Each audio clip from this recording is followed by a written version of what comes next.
Congress party نے 46 امیدواروں پر مشتمل اپنے امیدواروں کی چوتھی فہرست جاری کر دی ہے۔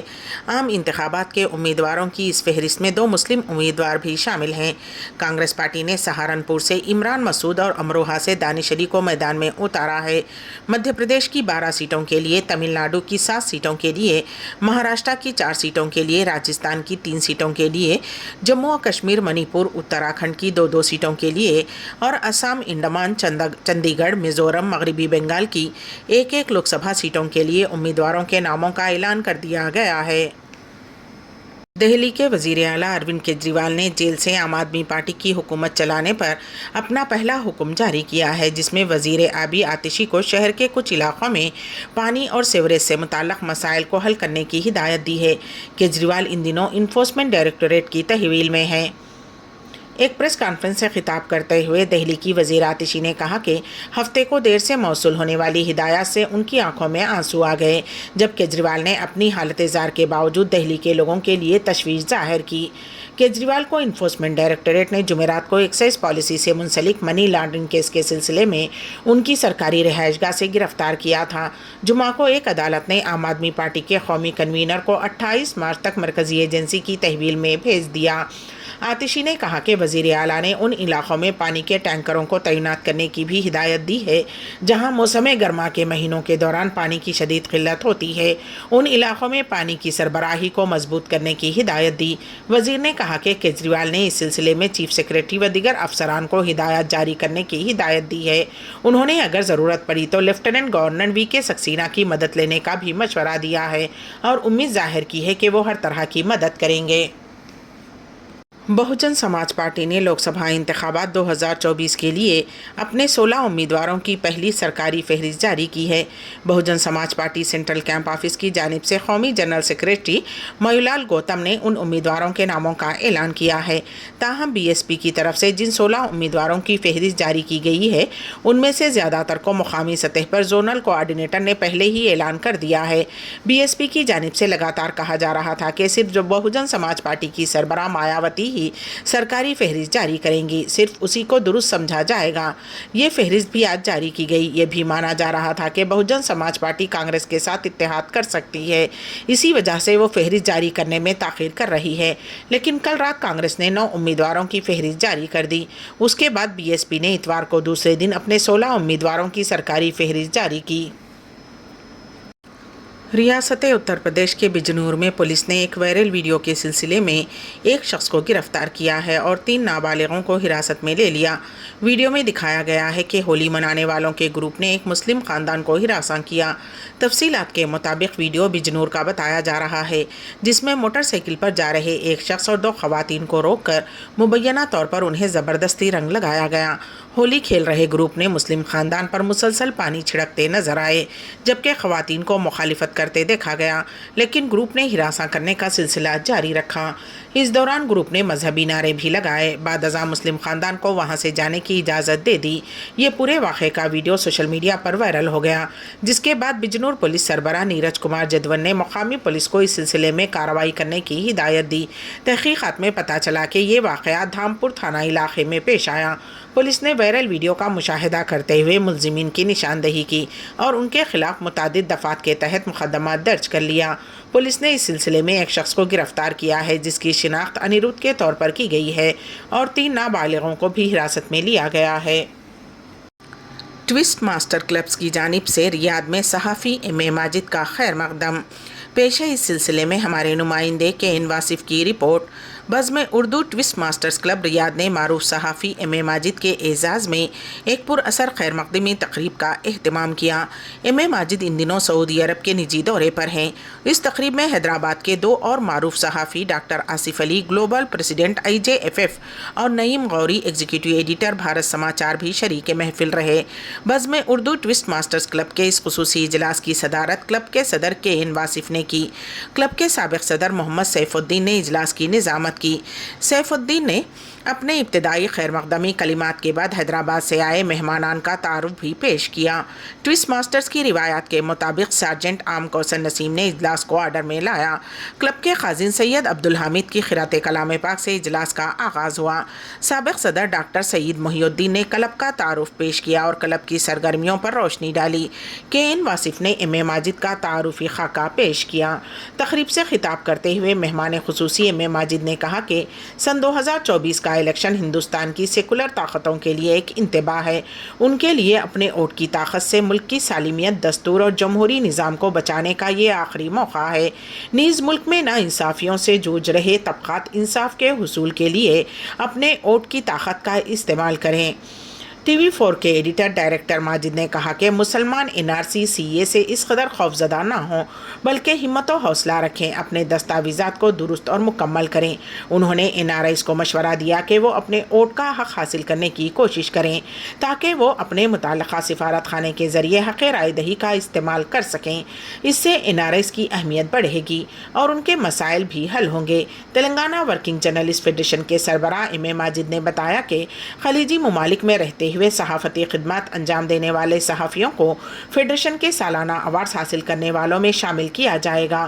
انہوں نے اہل اردو سے اپیل کی کہ وہ اپنی نئی نسل میں اردو منتقل کرنے کی سعی کریں۔ ماجد این آر آئی سے کہا کہ مستحق مسلم طلباء کی مدد کریں، یہ کار خیر بھی ہے اور ثواب جاریہ بھی۔ اس موقع پر محمد ماجد صاحب کو تہنیت پیش کی گئی۔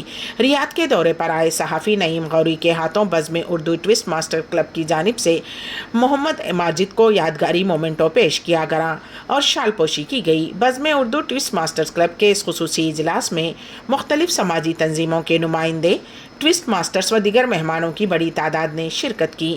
نائب صدر سید عتیق احمد کے ہدیہ تشکر پر اس اجلاس کا اختتام عمل میں آیا۔ رمضان المبارک کے دوسرے جمعہ کی شب اسرائیل کے زیر قبضہ مشرقی القدس میں مسجد اقصیٰ میں 1,00,000 افراد نے نماز تراویح ادا کی۔ القدس اسلامک فاؤنڈیشن ایڈمنسٹریشن، جو مسجد اقصیٰ کی انتظامیہ کی ذمہ دار بھی ہے، نے اپنے تحریری بیان میں واضح کیا کہ جمعہ کی شب عشاء اور تراویح کی نماز میں 1,00,000 مسلمانوں نے شرکت کی۔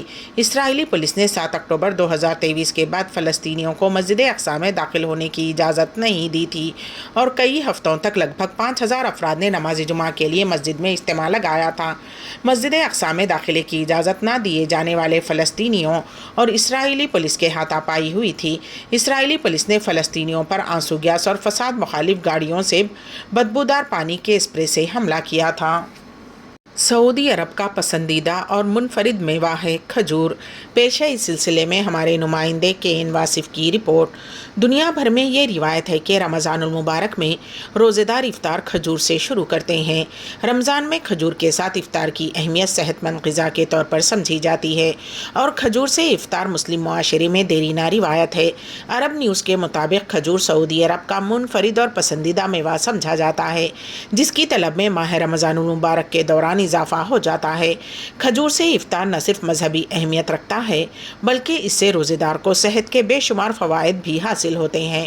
حدیث کا مفہوم ہے کہ جب تم میں سے کوئی افطار کرے تو کھجور سے افطار کرے کیونکہ یہ برکت ہے، اور اگر کھجور نہ ملے تو پانی سے کیونکہ وہ پاک ہے۔ کلینیکل نیوٹریشن اسپیشلسٹ اسماء الحارثی نے بتایا ہے کہ افطاری کے اوقات میں کھجور انسانی جسم کی نقاہت کو دور کرتے ہوئے ضروری توانائی فراہم کرتی ہے۔ اسماء الحارثی نے بتایا کہ کھجور میں شوگر کی اتنی مقدار موجود ہوتی ہے جو روزے کی حالت میں خون میں شوگر کی کمی پوری کرتی ہے۔ اس میں غذائیت کے علاوہ وٹامنز اور ایسی معدنیات موجود ہیں جو ہاضمے کے نظام کو آسان اور درست رکھنے میں مدد کرتی ہیں۔ کھجور مملکت کی معیشت میں بھی اہم کردار ادا کر رہا ہے کیونکہ ملکی اور بین الاقوامی سطح پر اس کی طلب میں اضافہ ہو رہا ہے۔ رمضان کے دوران کھجور افطار کی میز کا اہم جزو ہے اور روزے دار بہترین اقسام کی کھجور خریدنے میں دلچسپی رکھتے ہیں۔ سعودی عرب کے مختلف علاقے ذائقے کے اعتبار سے خاص قسم کی کھجوروں کی بڑے پیمانے پر پیداوار کے لیے مشہور ہیں۔ غزہ سٹی کے جنوب میں خوراک کی امداد کے منتظر فلسطینیوں کی بھیڑ پر اسرائیلی اندھا دھند گولی باری میں کم از کم 19 فلسطینی جاں بحق اور 23 دیگر زخمی ہو گئے۔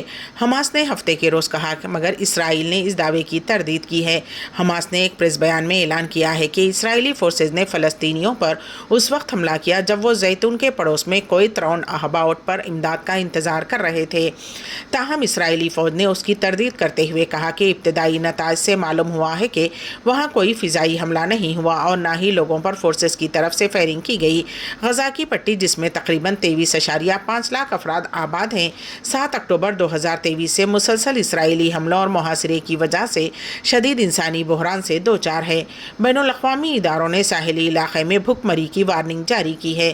فلسطینی تحریک حماس کی عسکری ونگ القسام بریگیڈ نے کہا کہ ایک 34 سالہ اسرائیلی قیدی دوا اور خوراک کی کمی کی وجہ سے فوت ہو گیا۔ القسام بریگیڈس نے ایک بیان میں کہا کہ ہمیں مطلع کیا گیا ہے کہ 34 سالہ صہیونی اسرائیلی قیدی ادویات اور خوراک کی کمی کی وجہ سے ہلاک ہو گیا ہے۔ مقامی حکام کے مطابق اسرائیلی جارحانہ کارروائیوں میں غزہ کی پٹی میں اب تک 31,900 سے زائد افراد مر چکے ہیں۔ ترکیہ کے صدر رجب طیب اردوغان نے کہا کہ اسرائیل غزہ میں نسل کشی کر رہا ہے جو دوسری جنگ عظیم سے بھی زیادہ وحشیانہ ہے۔ بین الاقوامی ادارے بالخصوص اقوام متحدہ محض رد عمل کے علاوہ اسرائیلی انتظامیہ کی اس بربریت کو صرف دیکھ رہے ہیں۔ TRT نیوز کے مطابق صدر رجب طیب اردوغان نے کہا کہ اسرائیل نے غزہ میں دوسری جنگ عظیم کے مقابلے میں زیادہ وحشیانہ نسل کشی کی۔ صدر اردوغان نے استنبول میں افطار پروگرام سے خطاب کیا۔ اردوغان نے کہا کہ شام، عراق، سوڈان اور حال ہی میں غزہ میں رونما ہونے والے واقعات نے رمضان کے مقدس ایام کی خوشی کو صحیح طور پر سمجھنے سے روک دیا۔ اس بات پر زور دیتے ہوئے کہ اسرائیل انسانیت سے عاری ایک دہشت گرد ریاست 7 اکتوبر سے غزہ کے باشندوں بشمول بچوں، خواتین، بوڑھوں اور عام شہریوں کا قتل عام کر رہا ہے۔ اردوغان نے کہا کہ ہم دیکھتے ہیں کہ ہاسپٹلوں، صحت کی دیکھ بھال کرنے والے کارکنان اور عبادت گاہیں جنہیں جنگ میں بھی ہاتھ نہیں لگایا جانا چاہیے، قابض افواج کی طرف سے خاص طور پر نشانہ بنایا جاتا ہے۔ بین الاقوامی ادارے بالخصوص اقوام متحدہ محض رد عمل کے علاوہ اسرائیلی انتظامیہ کی اس بربریت کو صرف دیکھ رہے ہیں۔ انہوں نے کہا کہ ترکیہ اور چند ممالک کو چھوڑ کر اسرائیل اور اس کے مغربی حامیوں کے خلاف آواز اٹھانے والا تقریباً کوئی ملک نہیں ہے۔ امبیڈکر اردو نیوز کے اختتام سے قبل دوبارہ سرخیوں پر ایک نظر۔ BRS کے مزید 3 امیدواروں کے ناموں کا اعلان۔ سکندرآباد لوک سبھا حلقے سے پدما راؤ گوڑ۔ قادر علی بیگ تھیٹر فیسٹیول کی صدر نشین بیگم رضیہ بیگ کا انتقال۔ فون ٹیپنگ معاملہ تلنگانہ کے 2 پولیس عہدیدار گرفتار، چنچل گڑھا جیل منتقل۔ اور اسرائیل غزہ میں نسل کشی کر رہا ہے جو دوسری جنگ عظیم سے بھی زیادہ وحشیانہ ہے۔ اسی کے ساتھ ہی امبیڈکر اردو نیوز یہیں پر اختتام پذیر ہوتی ہیں، تو دیجیے گا سبیہ تبسم کو اجازت۔ اللہ حافظ۔